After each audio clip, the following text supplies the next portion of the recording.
Hello, hello, hello, hello. So, guys, we are here.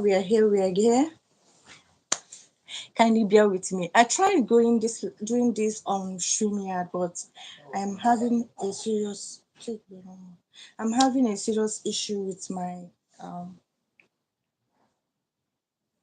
sound. My guest.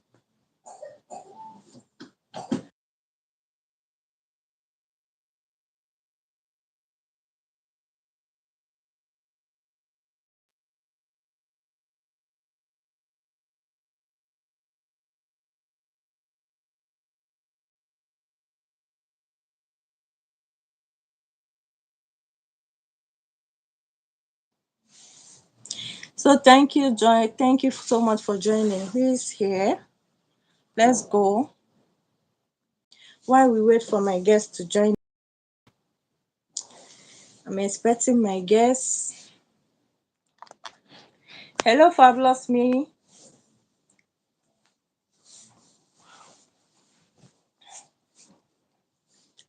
You all are welcome. I sent you a link. I sent you a link in case if you're there.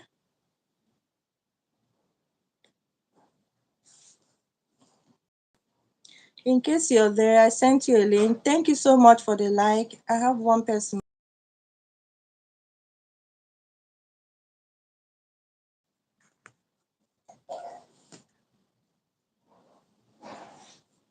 Thank you so much for joining. I I can't believe this is happening. I can't believe this is happening today of all days. Yeah. But I don't know. This is one of the problems we've been experiencing. Yeah.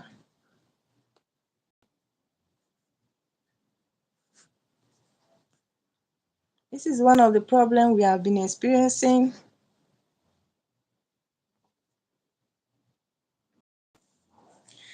Yeah. Here we Hello. I have you are. here. I have you Look here. at Good to us. have you. Good, Fabulous good, me. How good. are you doing? Can you hear me? I can hear you fine. Can you hear me?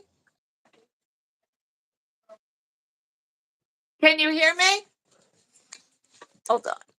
My mic. Can you hear I me am. You're now? welcome. You're welcome. You're welcome. Hold on. Let me turn. Can you hear it? Yeah, I'm good.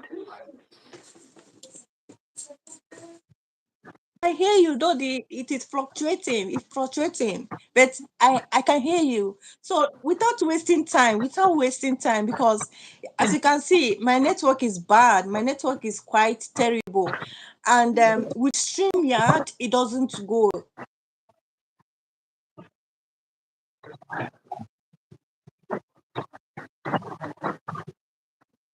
working for me. Yeah, my network is quite terrible, and I needed this. Why do I need That's this? okay. I needed this because I know it's gonna encourage a lot of people. It's gonna encourage. Yes, yes, I can Yeah, hear. I can hear. we can get started. So, I'll just tell a little bit of my story. Hold on one second. Hey, I can't hear myself talk. Thank you. Okay, sorry. They're in the other room. So I grew up in a family that had all the disabilities. And I was the second to the oldest of eight natural children and two foster children. Without wasting time, let's see if we can do with the. If you refuse, we're gonna try again. But we Okay. must have this discussion. Let this Yes. not discourage us, right? Right. Right. My network will not discourage us. No. If we don't have this discussion today, we can have it any other time. But you see the story, Exactly. that your story, you must hear it. You're gonna share it because I know it will benefit a lot of parents. it will encourage a lot of people. It will give hope to a lot of people. Though my network is quite bad, but let's see how it goes. Let's see how it goes. So I don't know. Okay. Go ahead. Go ahead. Tell us. Okay. So with myself personally, in 1976, so back before everybody here was probably born, I was one of the first people in the state of Virginia to be to be diagnosed with learning disabilities and dyslexia. Nobody in the world had heard of it then. So I grew up with this and had accommodations made. This was before there was Americans with Disabilities, before anything was talked about. So that's kind of the background I'm coming from a child that I have. I think my spelling is about a third grade level because Oh, of how English words sound and how there was reversed and this ought and ought. It all sounds the same to me. oh, But right, but when I was in sixth grade, so 11 years old, I started taking Spanish class.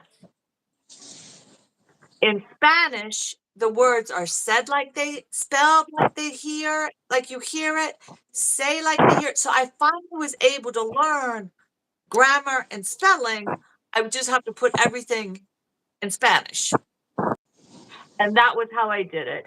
Um, Going forward, I would take with the dyslexia, everything being backwards. I remember being young and it made you so angry inside. Why can't I get this? Why? at what, And at what age? children At what age was that?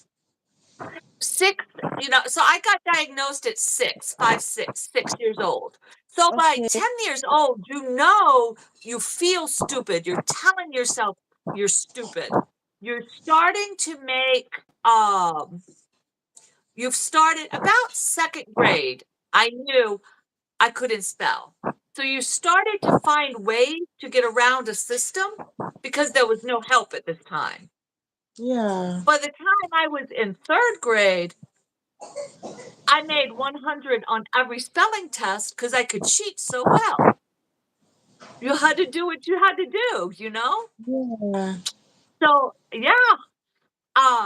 But as I got older and as people became more and more aware of disabilities or differences, there were people that you could start to ask for help. Had started like taking a test with nobody else around, or one of the accommodations I had in high school, because they didn't exist, but one of the things my mom said would exist was I could never be counted off for spelling because I can't spell. So if I could know the work and could explain the work, that's what counted. But if it's a science class, you can't take points off for me not being able to spell. Yeah. That was that. And then math was always a hot mess. But I was tutored every day to get through any math I had to take. But my mother put us in only honors, the highest courses, and said, you will do this work. So the work was extraordinarily hard, but because I was taking the highest level of the course, even though, so my mom kind of raised us, no matter what problem you have, that doesn't mean you can't achieve, you just have to work harder. So that's kind of the background. So I was in the highest level courses. So I did go to college and I have a master's degree in costume design. And by the 80s, accommodations were coming in and it made it easier. Yeah. Yeah. Yeah. But I didn't want to go to college. I told my mom, I don't want to go. But she said we all had to go to college. So I said, okay. Let me pick a degree that she won't pay for, so I didn't have to go. But that didn't work. So I picked costume design, but I was in a huge university, but I was only one of 10 students in the program.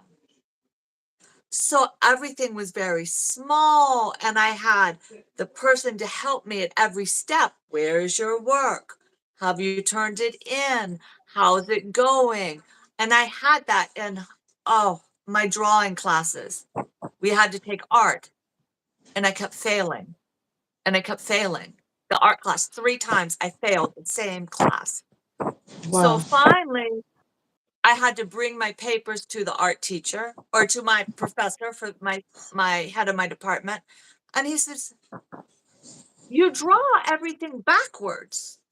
Everything." Yeah.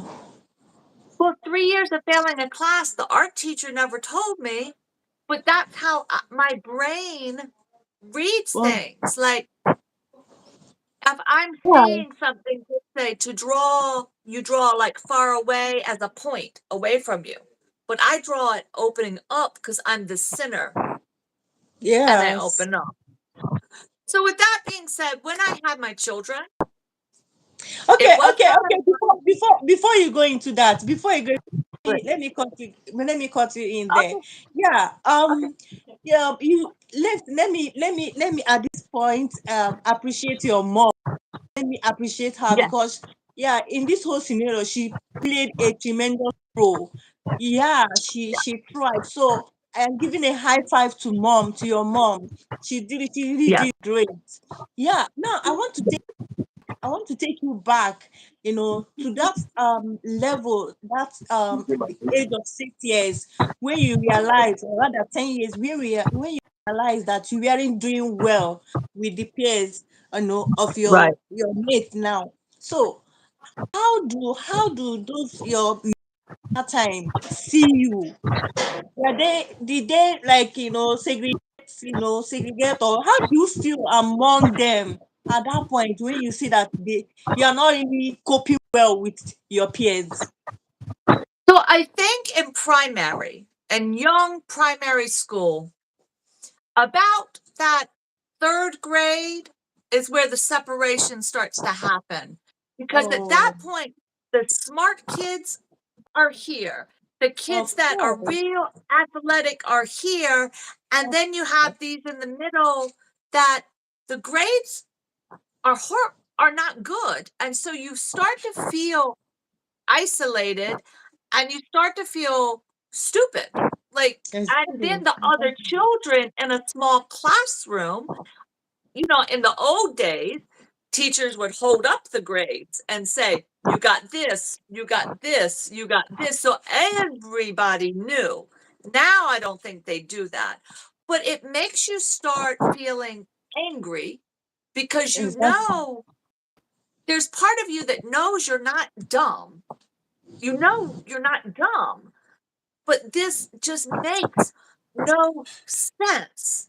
It makes Yes, yeah. this reading, this stuff, it makes a I can imagine. your in your brain can never I can catch imagine.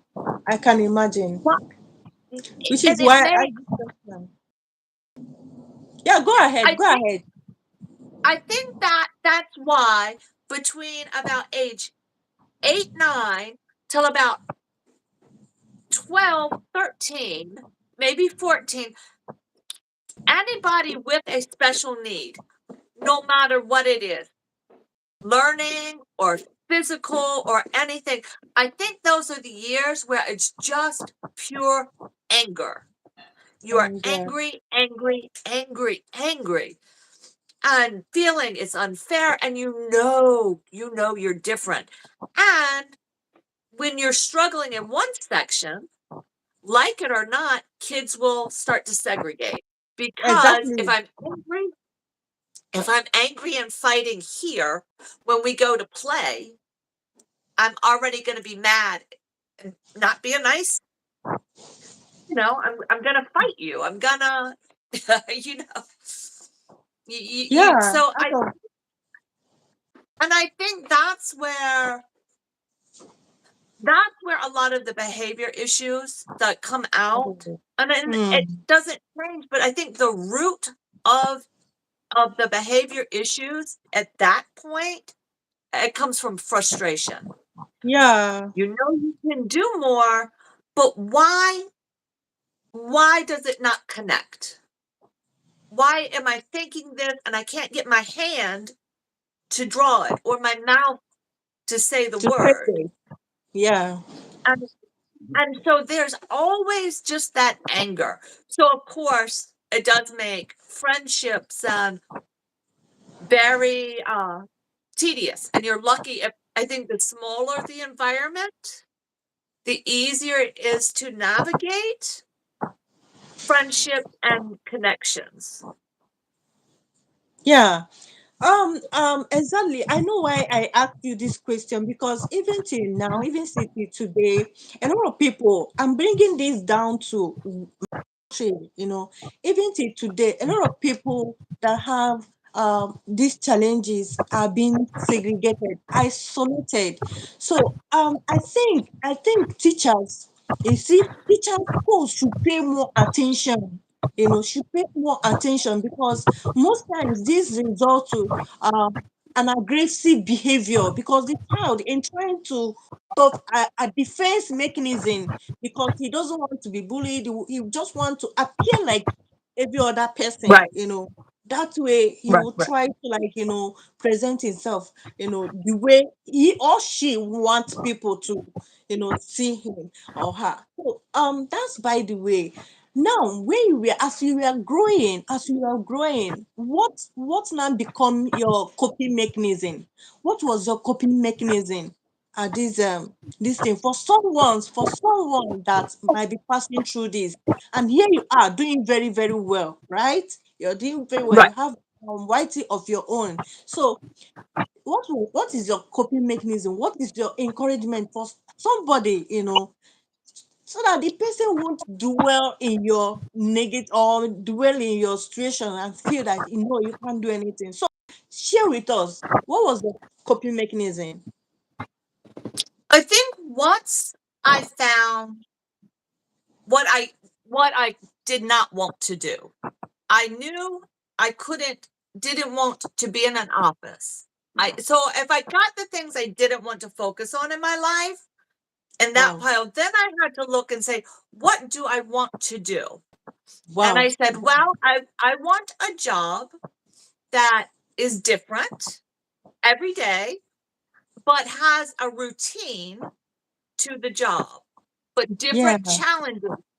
I have to use my hands and I'm very have the art, so I have to be building and putting Wow. something together.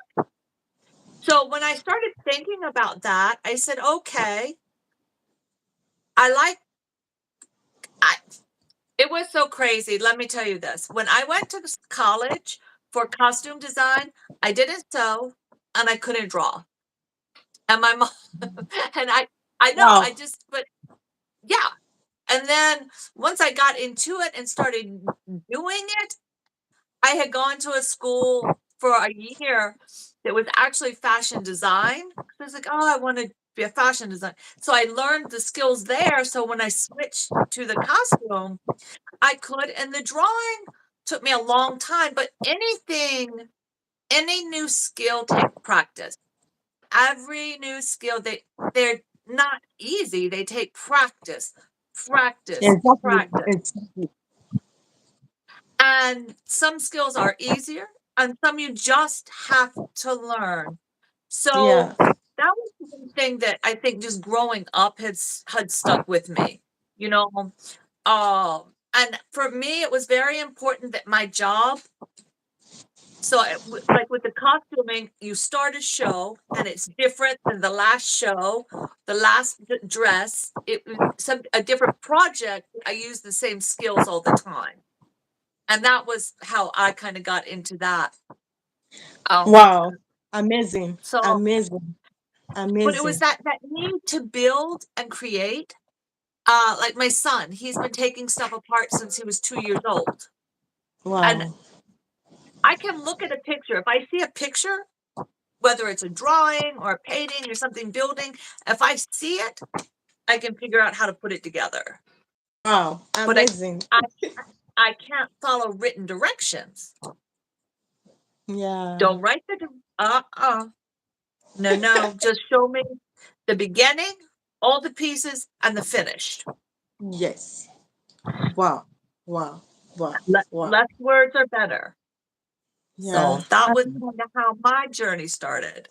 Amazing. A quite interesting one and quite encouraging, you know. And now, taking you to your kids, you know, you told me about having kids with special needs, you know. So now I want to Right. ask you, what was your reaction, you know, having passed through all these situations yourself? So what was your reaction when you found out your kid has challenge as well? I think that because of growing up in a unique environment where it was very open, and so being the oldest child, everybody in my family had something, not all the same, but something. So when I had children, it was more like, what are you going to have? Not, will you have something? I just assumed, what is it going to be? And I Hmm. think now, as in the 2020 year, 2024, everybody is kind of realizing more, especially in the United States, everybody has something. It's just like you have blonde hair, you have black hair, you have, straight teeth, you have crooked teeth, you have learning disabilities, you're dyslexic, oh, you're autistic, okay. And we look in history and see, oh, it was all over the place. We just didn't have a name for it. But now we are naming and letting it come Yeah. forward. So when it showed up, I wasn't surprised with the autism diagnosis for my children. What was so hard, and has taken me 21 years to understand is my daughter has debilitating anxiety. I didn't understand it. It has taken me, because I'm not shy. I don't get it. And that created a lot of hard times for us to learn. And even with having professionals say, she's not shy, she has anxiety. And Hmm. I just couldn't get my head around it until she was old enough to start explaining to me what was Yeah. happening. Oh, her head. And I think that's one of the challenges with parents, that because our children look normal, they look normal. We have a hard time saying, oh, this might be different for them. This might be a challenge. This might be hard. Exactly. And I think Exactly. whether you're talking about a child with a disability or not, that's just a parenting stumbling block. You know, I said, I'm always so thankful that I have a girl and a boy, because I never compared them. Boys do Yeah. this, girls do that. So it made it easier for me to parent them as individuals. Oh, But interesting. yeah, I don't, just how my brain separates things. Wow. But Wow. I think Wow. with with my kids, it was hearing what was being said and then following through. Even when if the professionals would say, do this, it will be easier. And I would do some of it for a little while, but then the other one, something would happen. And with me, it was the consistency of putting in place things that worked and figuring out what didn't work. But then when kids are so much easier when they're older. I know Wow. those middle years are hard to deal with, but at least they're able to express themselves. Wow. Wow. Amazing. And Okay. Okay. Mental health awareness channel says every child has their own challenges, but it is the challenge that changes for the child. Right. That is for yeah, mental health. Now, another question I want to ask you now is during all this journey, what can you say has been the most challenging experience you have as a parent of children with special needs? What has been your most challenging our yeah. most challenging situation has been we're in a very, very rural area and we don't have Oh, any services. And oh, that, yes, that has been the biggest challenge. In order for my children to get, like, if we were doing counseling or some executive functioning work, we would have to drive an hour and a half and then drive an oh, hour and a half home. So to not have services and not have a supportive school system, I am not sure if I was raising my children, if I had to start over. When I found out that these disabilities were here at the level they are, I think I would move. I oh, wouldn't try, I would move closer into a better school district where they had options. I would move where I could get the counseling because that always helped so much. And also now there's so many groups and like opportunities for children with special needs, all the variety to have play groups and clubs. And you just don't have that in my yeah, community where you would in a larger city.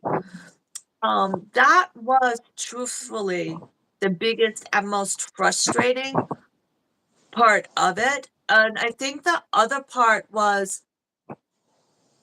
abdicating for your children to say,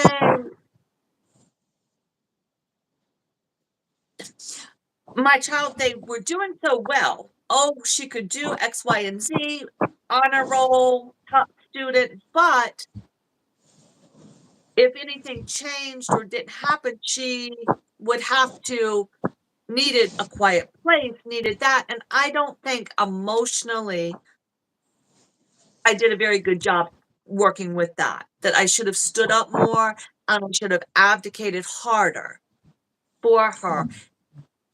Now, my son, I did take him out of school and homeschool him for 4 years, wow. but yeah, he couldn't get what he needed in the school system.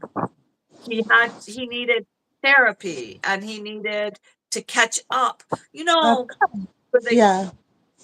say. So that was a choice I never, ever, ever, never, ever thought I would homeschool, but it was Okay. the best thing. Wow. Wow. That's great. That's good. Yeah. I think it's also a big challenge here, having accessibility to enough resources that can cater for your child need. You know, so Yeah. it's a pity. It's a problem. It's a big problem here. So I know a lot of parents, listening to me or that will be stumbling on this video with understand what you're saying, because it's a big challenge as well here. Every parent want to give their kids the best, and when you don't see the resources that's supposed to um give that service or the therapy your child need, it's quite discouraging and all that.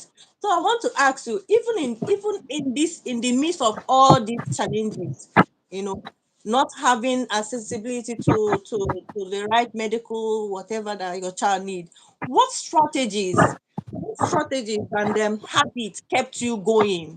What strategies, even all this while? So what has been your strategies? What are those habits you have been, employing that keep you positive on this journey?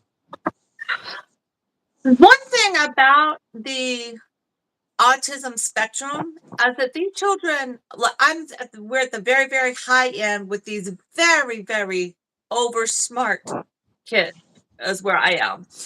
They are so rigid in their routine, which that kind of makes it easier to parent in terms of the best thing I ever did was we started with a schedule, and we would have little sticky notes that would be at the time so they would know what was happening on vacation. Breakfast, get dressed, wash your face. We would have everything listed. And even to this day, my son just made a schedule for his time off because he Wow. says without a schedule, his brain doesn't know where he's supposed to be in space. Like he knows what he has to do, but for some reason, if the day is not scheduled, he can't organize anything. Hmm. So we write a schedule. And I Wow. did not do electronics in my house. I really, really limited. There was no TV during the school week. On the weekends, they could pick one show. We each got one show on Saturday and one show on Sunday. That's it. And they got no computer time. I On the love this. weekend, on the weekend, they could play 1 hour of computer. Now they could Wow. divide it 30 minutes and 30 minutes, Wow. or Yes. 30 minutes and 30 minutes, and that's it. But Yeah. my kids are smart. So what they did is when my daughter was in second grade, first or second grade, she says, Mom,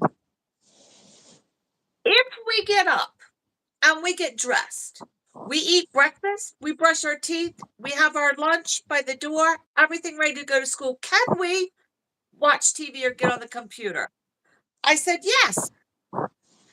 So my children got up at 4 o'clock every morning, did what they had to do to get ready for school. If it wasn't done, I would take the privilege away. So at 7 o'clock at night, they're ready to go to bed. They were very easy kids, but that was the compromise, and that's when and how they negotiated that. And it worked well. One of the best, best, best parenting moment of my life was, and I don't know, an angel came to me and told me, I don't know how I started this, but I always gave my children a time countdown. We are going to leave when I say the ABCs 2 times if we were out playing somewhere, so they could start to think about it. Or we're going to leave in 5 minutes, and then I would yell 4 minutes. Now that 4 minutes could be a half hour later, but as long as I would say 3 minutes, 2 minutes, 1 minute, let's go. My children never once threw a fit. Never. Wow. Because they had their warning, they transitioned, they did it. Exactly. And I'm telling you, if I did, that was like, and when they were amongst themselves, they knew how to set a timer for, I Wow. want to play with this toy. Okay, here's your timer. And that is probably one of the easiest, but the best things I ever did with my children from the time they were little. Even if I was ready to leave, I'd say, all right, we'll leave in 5 minutes, 4 minutes, 3. I could do that countdown as fast or as slow as I wanted. As long as they got it, they were ready to go. Wow. And that I have to say, I've seen more kids at more playgrounds have meltdowns because parents just swoop them up. And that was the best tear avoider ever. Wow. So Wow. that That's was a that's good. that's a lot of work. That's a lot of work. Yeah. It's not easy. And the good thing there, you are able to, use the right tools, transition, timers, all those things, very, very important Yeah.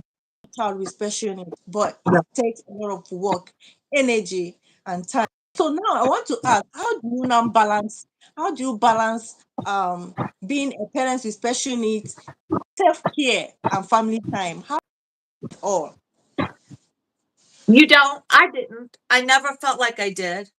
I felt like sometimes we were focusing so hard on getting a child from point A to point B that I would Exactly. then have to say, okay, we're going to have to stop with you and we're going to have to kind of bring everybody back together for a minute and catch our breath and we'll pick it back up. I I struggle always with the balance because if I start a project, I want to focus, focus, focus, and it's easy for everything else to fall apart. So that has been a big, big struggle for me. It was definitely always this child, okay, now the next child. And like I said, as they got older, that became a little easier because I never wanted my children activities to overlap. And thankfully, my husband is very, very involved with the kids. So he would do certain things and I could do certain things. And that helped. And of course, sitting down for dinner and having a meal together, having the evening routine, that was kind of where we always connected. You know, Exactly. uh, everybody in the house went upstairs at 8 o'clock at night. Matter of fact, when my son was like 18, he could say, Mom, I don't really want to go upstairs at 8 o'clock at night just because dad does. I'm like, well, that's the rule in this house. Sneak back down later, but we're going up at 8.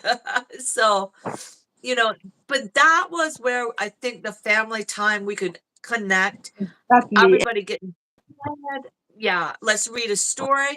I think we read to the children until they were 15 and 14, 15. I mean, they were old.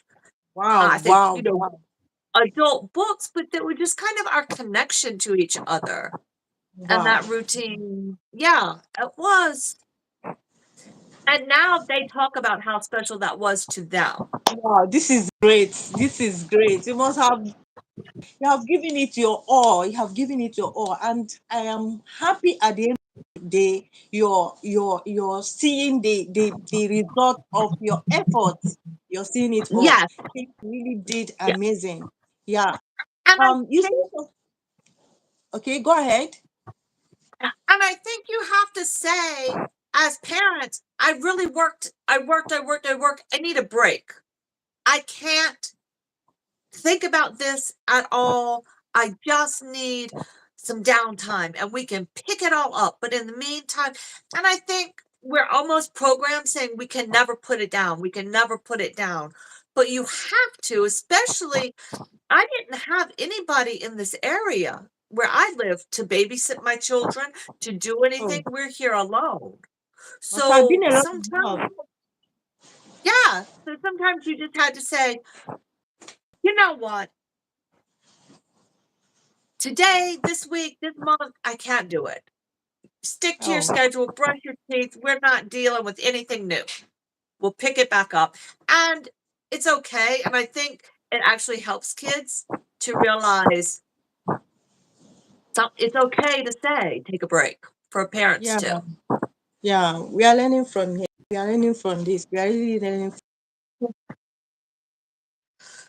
It's no matter what, by the end of the day, there's things you could do better. There are things you did right.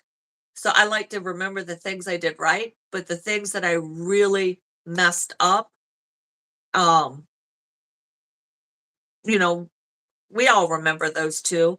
But it's like, do you want to focus on the happy times or the sad times?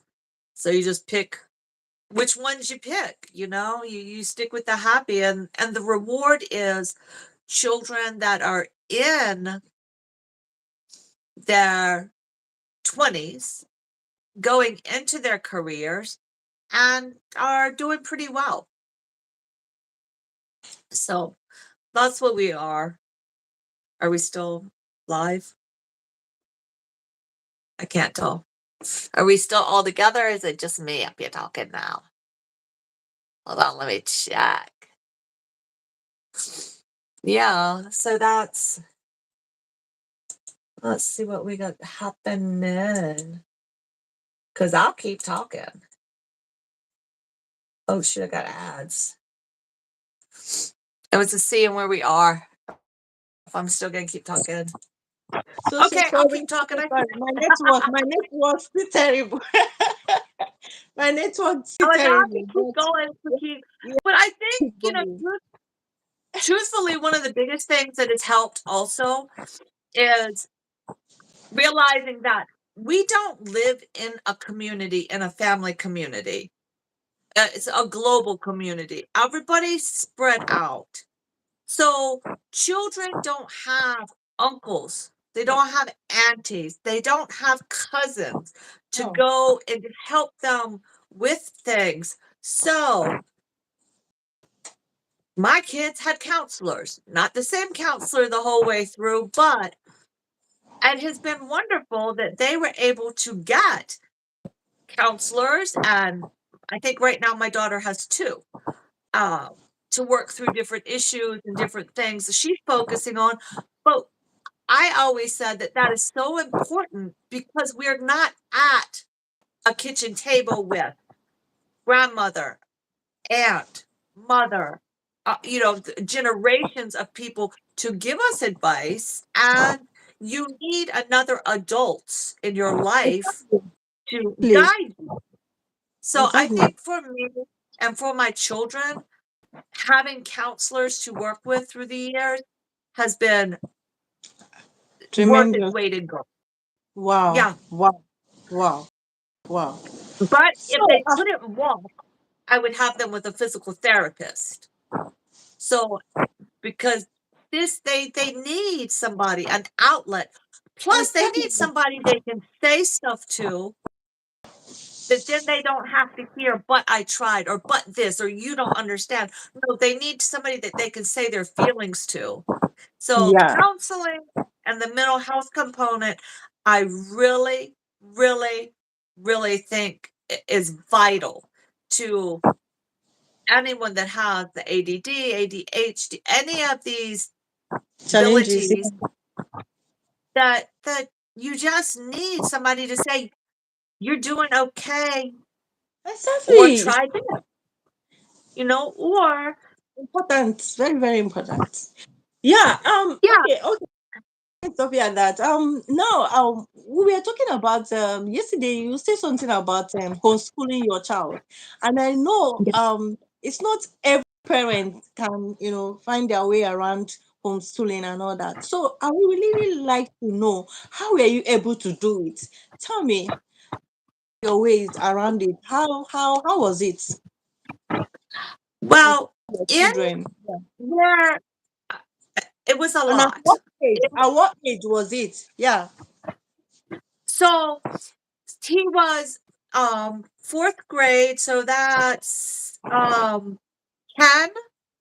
So from 10 to 14, I homeschooled him those years. So it would be the equivalent, I guess maybe he would have been in fourth grade through eighth grade. Those four, middle school is what we call it in the States. Put him in a corner. But it was very tough. But in the States, there's so many people homeschool now because the school system is so bad that there's support groups on anything you can Google, and their entire curriculums that are already set up. So the first year, I found a curriculum that they had been using and that I was kind of sort of familiar with, and I just followed. You can buy it that way, and with in a conjunction to that, he had fallen so behind emotionally that we were doing counseling and he was catching up with that. The homeschooling groups are very large, like I said, in the States. So he was able to, ran cross country with homeschooling group. He did a co-op with the social aspect. He was in an acting class. So there was almost too much social and very hard to get the work done. The advantage to homeschooling is, truthfully, if they sit down and do the work, they can get it done in about 30 minutes. Or not Wow. 30 minutes, about a half a day, like from 8 to 12. You can get it done, you can back it up. Special interest can work in, so I just followed a curriculum that was already existing, and Wow. it was Wow. it we stuck. It would have been harder if I didn't have a daughter in school. So we would drop her at school, come home and do school. So she kept us on a routine. And I think with a lot of parents, especially at first, if they don't have to stick to that routine, it's like, oh, we got to do school. And you forget Yeah. about it. But he needed it for his behavior. He needed to do a little bit of growing up. He needed Hmm. some time to not be sitting in a chair. He couldn't do it. He sat on an exercise bouncy ball, and we could do more accommodations at the house. And it was not anything I ever wanted to do, but our school districts are so bad where we are. We had to. Um, so we got through it. And then he went to the public high school, and he was in his honors classes, and he wanted to do chess club. He wanted to play violin. He wanted to study Latin. So there were also things in middle school he wouldn't have been able to do that we said, okay, let's go. But yeah, I wound up getting a part-time job so I could get out of the house at night to give us some time apart. Was a lot. So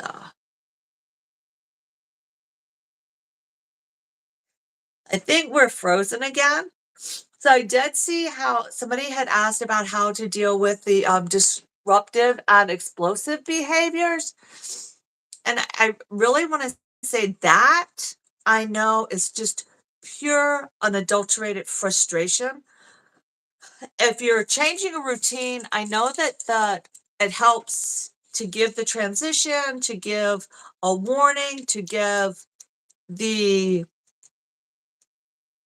uh like a run through. If we had to go to if our routine was going to change and we were doing something different, we would start talking about today we're going to have next week we're going to the doctor. Let's put it on the calendar. We're going to go to the doctor and this is what's going to happen. So the more prepared I could make the children for transitions or for unexpectedness, the better off that would be handled in terms of the unexpected happening and them kind of reacting. I think a lot of times it is a reaction to the unexpected, but I also think, and I've seen this sometimes, there is a very fine line between this is a reaction explosion or a fear, fight, or flight kick in as opposed to just pure bad behavior. And I think sometimes children that have some pretty significant disabilities are allowed when they're younger to get away with a little bit of just straight up bad behavior. And it's a tough call. Where is the line? And I think that's knowing your child.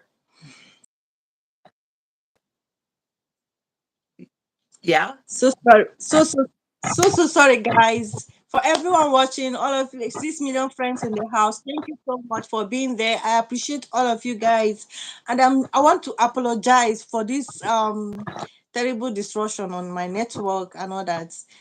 Pray soon I will better. We'll do better. We'll do better as time. Yeah, Fabulous Me. Can you hear me? Can you hear me over there? I'm good. Yeah. Can you hear me? Can you hear me? Yes. Yeah, I can hear you. Yeah. Yes, I can. You are loud and clear. Yes, yes, yes. Yes, yes, yes. I can hear fine. I can hear fine. So anyway, mental health, does that help? Help you figure it out? What is How do you cope with explosive and disruptive behaviors? And I think also, especially when my kids were younger, as I was trying to teach them skills to cope with it, we would have to kind of have our battle plan and practice it before it happened. So if I knew, it was easier with my daughter, because she was the one that going out in public overwhelmed her and made her fall apart. And she would get really antsy and not necessarily be bad, but she would cry. She was a crier. So what would we do? We would practice, okay, here's your bag to take with you. What do we have in your bag that we're taking with you? What do we have? We have your special thing to hold. We have your earphones. We have your blanket that she liked. But we also had, when we were out in public with both of my children, we had a hand signal that let them know that I need to leave here now. And that was, I think, I don't even know how we came up with it, but it was like a special safety valve. So if my child grabbed my pinky and would squeeze my pinky, I would know we need to leave, and I could excuse us and get us out of a situation.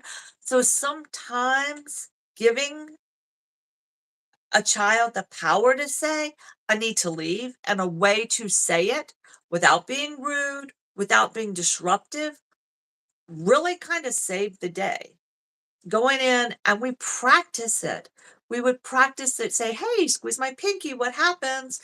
To the point where it becomes a habit over time.